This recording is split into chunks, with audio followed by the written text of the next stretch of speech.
Hello friends, நம்ம favourite சீரியலில் அடுத்து என்ன சுவாரஸ்யமாக நடக்குது அப்படின்னு சொல்லிட்டு பார்க்குறீங்களா? ஆமாங்க, இப்போ வந்து நம்ம யாருமே எதிர்பார்க்காத பெரிய ட்விஸ்ட்டு ஒன்று நடந்திருக்குங்க.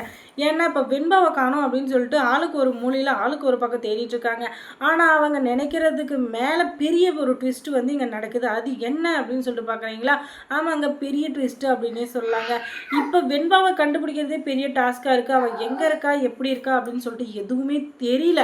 ஆனாலும் அவளை கண்டுபிடிக்கிறதுக்கு முன்னாடி இங்கே பெரிய ஒரு ரகலையே நடந்துகிட்ருக்கு வீட்டிலன்னு சொல்ல முடியாது, விஜயோட ஆஃபீஸில். அங்கே என்ன நடக்குது அப்படின்னு சொல்லிட்டு பார்க்குறீங்களா? அந்த விஜய் வந்து கன்ஸ்ட்ரக்ஷன் வேலை ஆரம்பிக்கிறதுக்காக யார் யார்கிட்ட கடை வாங்கினார், யார் யார்கிட்ட வந்து டெண்டர் எடுத்து அவங்களுக்கு யார் யார் மூலியமாக பணம் வந்துச்சு அப்படின்னு சொல்லிட்டு எல்லாரையும் தேடி பிடிச்சி இவர் ராஜேஸ்வரி இருந்துக்கிட்டு நீங்கள் எல்லாரும் அவனுக்கு ஃபோர்ஸ் பண்ணிங்கன்னா அவன் பணத்தை கொடுத்துருவான், அவன் அந்த கன்ஸ்ட்ரக்ஷன் வேலையை கண்டிப்பாக முடிக்கவே மாட்டான். அதுவும் அந்த மல்லி பேரில் ஆரம்பித்ததுனால அது அதுலேருந்து அந்த ப்ராஜெக்ட் ஃபுல்லாக நஷ்டத்தில் தான் போயிட்டுருக்கு.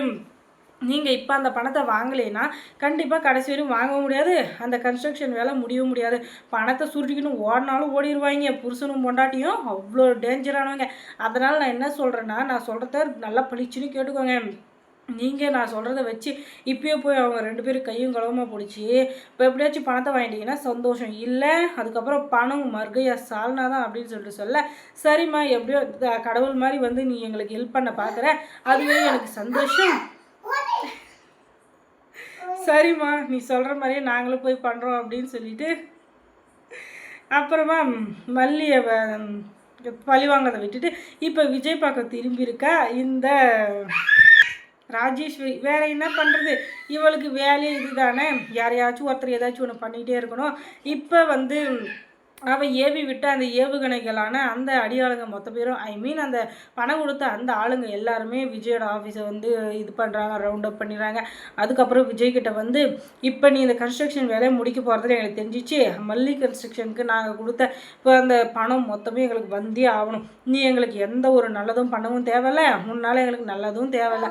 ஒழுங்கு மரியாதை இந்த பணத்தை மட்டும் நீ எடுத்து வைக்கல, அதுக்கப்புறம் போலீஸை கூப்பிட்டு வந்து உன்னை உண்டு இல்லைன்னு பண்ணிடுவோம் அப்படின்னு சொல்ல, என்ன சார் பேசிகிட்டு இருக்கீங்க, ஏன் சார் கன்ஸ்ட்ரக்ஷன் நடக்காதுன்னே பேசியிருக்கீங்க, கன்ஸ்ட்ரக்ஷன் வேலை நல்லபடியாக நடந்துகிட்ருக்கு, எல்லாமே நல்லா போயிட்டுருக்கு, நீங்கள் ஏன் நெகட்டிவாகவே பேசியிருக்கீங்க, என்ன தான் ஆச்சு உங்களுக்கு அப்படின்னு சொல்லிட்டு அவங்க கேட்க, இல்லை எங்களுக்கு நம்பிக்கை இல்லை, உன் கன்ஸ்ட்ரக்ஷன் மேலே எனக்கு நம்பிக்கையே இல்லை, பணத்தை மட்டும் நீ திருப்பி கொடுத்துட்டா போதும், எங்களுக்கு எதுவும் வேண்டாம் அப்படின்னு சொல்லிட்டு சொல்ல, நீங்கள் இப்படி பேசலாமா சார், நீங்கள் தான் எனக்கு முதல்ல நம்பிக்கை கொடுத்தீங்க, இந்த வேலையை நம்பி ஆரம்பிங்க, எல்லாமே நல்லா தான் நடக்கும் அப்படின்னு சொல்லிட்டு நீங்கள் தான் எனக்கு தைரியத்தை கொடுத்தீங்க, ஆனால் இப்போ நீங்களே அதுக்கு நெகட்டிவாக பேசினா என்ன சார் அர்த்தம் அப்படின்னு சொல்ல, எப்பா உன் மேலே எனக்கு நம்பிக்கை இல்லைப்பா, தயவு செஞ்சு பணத்தை கொடுத்துருப்பா அப்படின்னு சொல்ல, என்னால் முடியாது சார், கன்ஸ்ட்ரக்ஷன் வேலையை கண்டிப்பாக நான் முடிப்பேன், உங்களுக்கு கொடுத்த வாக்கை நான் காப்பாற்றுவேன் அப்படின்னு சொல்ல, இதெல்லாம் சரிப்பட்டு வராது, ஏப்பா போன பண்ணுப்பா, போலீஸ்க்கு போன பண்ணி வர சொல்ல, இவன் நான் முட்டிக்கு தள்ளினாதான் இவன் நம்ம பணத்தை திருப்பி கொடுப்போம் அப்படின்னு சொன்னதும் அங்கே வந்த 2 கான்ஸ்டபிள் வந்து